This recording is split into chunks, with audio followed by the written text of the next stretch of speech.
تو ہم صاحب پچھلے 1-1.5 سال میں تو خاصا فوکس بھی رہا ہے اس انویسٹمنٹ کو لے کر آنے پر. جب SIFC بنی انہوں نے اپنے ٹارگٹ سیٹ کیے, وہ ابھی تک ظاہر میٹ نہیں ہو سکے, لیکن وہ بڑے ایمبیشس ٹارگٹ بھی تھے, بڑے وہ پر امید ٹارگٹ بھی تھے. تو یہ وہاں تک ہم پہنچ کیوں نہیں سکے ہیں؟ اور اب آگے تو ایک بہتر سمت نظر آ رہی ہے, وہ مائنز اینڈ منرلز کی صورت میں ہو یا IT سیکٹر کی صورت میں ہو. کم از کم ان سیکٹرز میں تو ہم تھوڑی بہت جو اس وقت انویسٹمنٹ ہے وہ ایکسپیکٹ کر سکتے ہیں. جی, انویسٹمنٹ جو ہے وہ ایک ڈریم سے یا وش لسٹ سے نہیں آتی ہے. انویسٹر بڑا سمارٹ ہوتا ہے, اس کو دنیا جہان کی مارکیٹس کا پتہ ہوتا ہے. اس وقت جو 3 فنڈامنٹل چیزیں پاکستان کی انویسٹمنٹ کلائمیٹ کو ہٹ کر رہی ہیں, نمبر 1 یہ ہے کہ آپ کا لوکل انویسٹر کو انسینٹیو نہیں ہے کہ وہ ایکسپینشن کرے. دیکھیں, اگر بڑا انویسٹر لوکل ایکسپینشن کرے گا تو باہر والا اس کے اندر حصہ دار بننا چاہے گا, اس کا رسک کم ہو جائے گا. دوسری چیز یہ ہے کہ لانگ ٹرم کیپٹل کی جو انویسٹمنٹ ہوتی ہے وہ لانگ ٹرم سٹیبلٹی اور اکنامک گروتھ کے انڈیکیٹرز دیکھتی ہے. سو پاکستان کے پاس ابھی یہ جو SIFC وغیرہ وہ تو فیسیلیٹیشن کے ادارے ہیں. مائننگ اور یہ جو آپ ایگریکلچر لینڈ کو آباد کرنا ہے, یہ 30-40 برس کا کام ہے.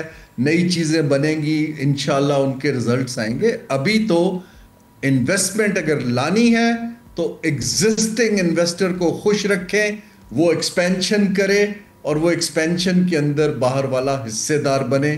اس کے علاوہ مجھے پاکستان کے رسک میں کوئی اور ماڈل دکھ نہیں رہا, اور وہاں میری وری ہے کہ local investor large scale manufacturing کو اور IT سروسز کو ایکسپینشن کی طرف اپنا پیسہ ابھی نہیں لگا. تو ہم صاحب جو ایگزسٹنگ انویسٹر ہے اس کو خوش کرنے سے آپ کی کیا مراد ہے؟ ابھی ہم نے دیکھا ریسنٹلی جب پرائیویٹائزیشن کا عمل شروع ہوا PIA کا, تو وہاں 5 بڈرز میں سے 4-5 بڈر بیک آف ہو گئے, 1 بڈ ہوئی. پھر اس پورے عمل کو حکومت نے نئے سرے سے ترتیب دیا اور جتنے بھی بڈرز تھے ان پر سے تھوڑا بوجھ, ان کی ڈیمانڈز کو کسی حد تک پورا کیا. وہ ظاہر ہے وہ تمام آلموسٹ لوکل انویسٹر ہی ہیں, تو اپنے طور پر تو حکومت کوشش کر رہی ہے. مزید کیا اقدامات ان کو اٹھانے چاہیے؟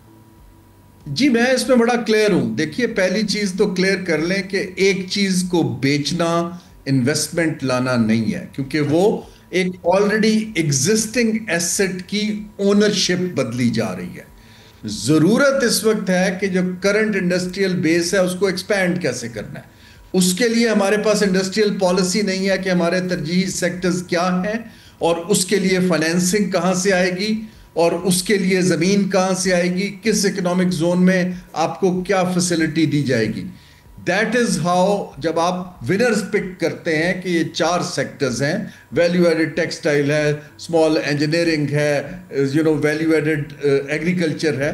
اس کے لیے ہمارا ایگریکلچر ڈیولپمنٹ بینک ڈس فنکشنل ہے. ہمارے پاس کمرشل بینکس جو ہیں لانگ ٹرم پروجیکٹ فائنینسنگ اچھے ریٹ پہ نہیں کر پا رہے ہیں. So we need to fix these investment climate constraints rather than, یہ میں بڑا اہم نقطہ کہہ رہا ہوں, حکومت کا کام پروجیکٹ بنا کے بیچنا نہیں ہے. حکومت کا کام انسینٹیوز کریٹ کرنا ہے اور ان پہ سٹک کرنا ہے. اگر یہ SIFC اور حکومت اس طرف چل پڑتی ہے تو دنیا کے اندر جو ہمارے انویسٹر ڈھونڈتے پھر رہے ہیں وہ یہاں پر ایکسپینشن کریں گے. تیسرا چیز یہ ہے کہ ہماری پالیسی ہر فائنینس بل میں بدل جاتی ہے.